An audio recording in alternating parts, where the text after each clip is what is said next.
پاک فضائیہ میں شامل 2 سیٹر JF-17 تھنڈر لڑاکا طیارہ پاکستان کے لیے اس وجہ سے بھی خاصی اہمیت کا حامل ہے کہ پاکستان اسے خود تیار کرتا ہے۔ پاکستان نے چین کی مدد سے ہی ان طیاروں کو بنانے کی صلاحیت حاصل کی ہے۔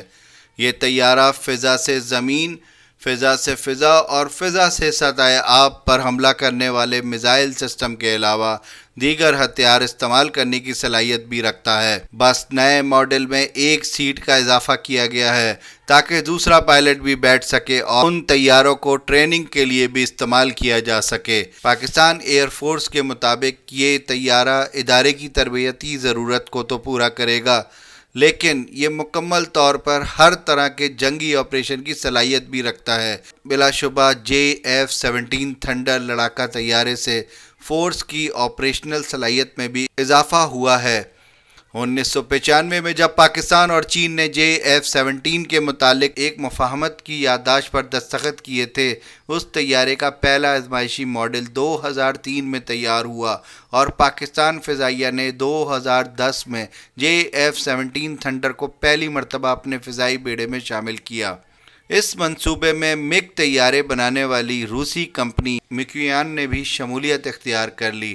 پاک فضائیہ نے JF تھنڈر کو مدت پوری کرنے والے میراج F7 اور A5 طیاروں کی تبدیلی کے پروگرام کے تحت ڈیزائن کیا۔ JF-17 تھنڈر ایک حماجت کم وزن 4th generation multi role aircraft ہے۔ نظر سے بھی آگے کی وسعت رکھنے والے اس ریڈار کو 100 کلومیٹر دور فاصلے تک مار کرنے والے SD-10A میزائلوں کی رہنمائی کی صلاحیت بھی رکھتا ہے تاکہ وہ ٹھیک سے اپنے ہدف کو نشانہ بنائیں۔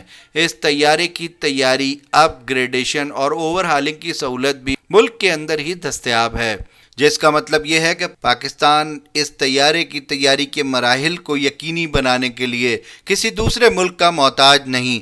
JF تھنڈر طیارہ F-16 فیلکن کی طرح کم وزن اور ساتھ ساتھ تمام تر موسمی حالات میں زمین اور فضائی ہدف کو نشانہ بنانے والا حماجت طیارہ ہے، جو دور سے ہی اپنے ہدف کو نشانہ بنانے والے میزائل سے لیس ہے۔ JF-17 تھنڈر نے اسی صلاحیت کی بدولت BVR beyond visual range missile سے بالاکوٹ واقعے کے بعد انڈین فضائیہ کے MiG کو گرایا تو اس کے ساتھ JF-17 تھنڈر کو بھی خوب پذیرائی ملی۔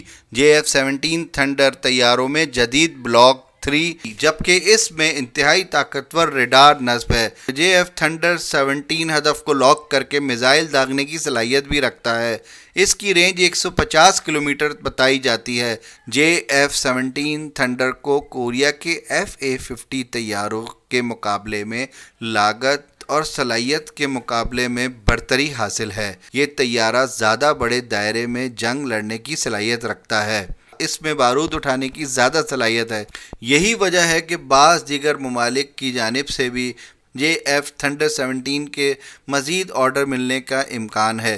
JF-17 تھنڈر ایک بہترین ملٹی رول صلاحیت کا حامل طیارہ ہے جو انتہائی پرکشش لاگت پر دستیاب ہے، جس کا مقابلہ FA-50 نہیں کر سکتا۔ پاکستانی ماہرین JF-17 کی کم قیمت کی بھی نشاندہی کرتے ہیں۔ JF-17 جیسی صلاحیت کے حامل لڑاکا طیارے کا اس قیمت پر حصول ممکن نہیں۔ اس جنریشن کے اور اس نوعیت کے لڑاکا طیارے $100 ملین فی طیارے کی قیمت پر فروخت ہوتے ہیں، جبکہ JF-17 کا ایک طیارہ صرف $30 ملین کی انتہائی سستی قیمت پر بیچا جا رہا ہے۔ اس طیارے کو بھارت کے خلاف فضائی آپریشن کے علاوہ دہشت گردی کے خلاف جنگ میں لڑنے کے لیے استعمال کیا گیا۔ JF-17 طیارے کو پاکستان میں کامرا کے مقام پر تیار کیا جا رہا ہے۔ رافیل طیارے کے حوالے سے اب انڈیا کو مشکل صورتحال میں فرانس کی طرف دیکھنا ہوگا۔ پاکستان نے یہ صلاحیت حاصل کر لی ہے کہ جب مرضی اور جتنے مرضی طیارے بنائے۔ 100 سے زائد JF-17 طیارے تیار کر کے فضائیہ کے حوالے کیے جا چکے ہیں۔ دسمبر 2018 میں پاکستان نے 112 JF طیارے تیار کر لیے تھے۔ مزید 76 طیاروں پر کام جاری ہے۔ پاکستان ایک سال میں 24 JF-17 طیارے بنانے کی صلاحیت رکھتا ہے۔ JF-17 کی ڈیزائن لائف 4000 گھنٹے یا 25 سال بتائی جاتی ہے۔ اس طیارے میں نصب ریڈار نظام کی بدولت JF تھنڈر بیک وقت 15 اہداف کی نشاندہی کے ساتھ ساتھ 4 ہدف کو نشانہ بھی بنا سکتا ہے۔ بلا شبہ JF-17 تھنڈر کی شمولیت سے پاک فضائیہ کی طاقت میں مزید اضافہ ہوا ہے۔ ویڈیو کے بارے میں اپنی رائے کا اظہار کمنٹس میں کریں۔ شکریہ۔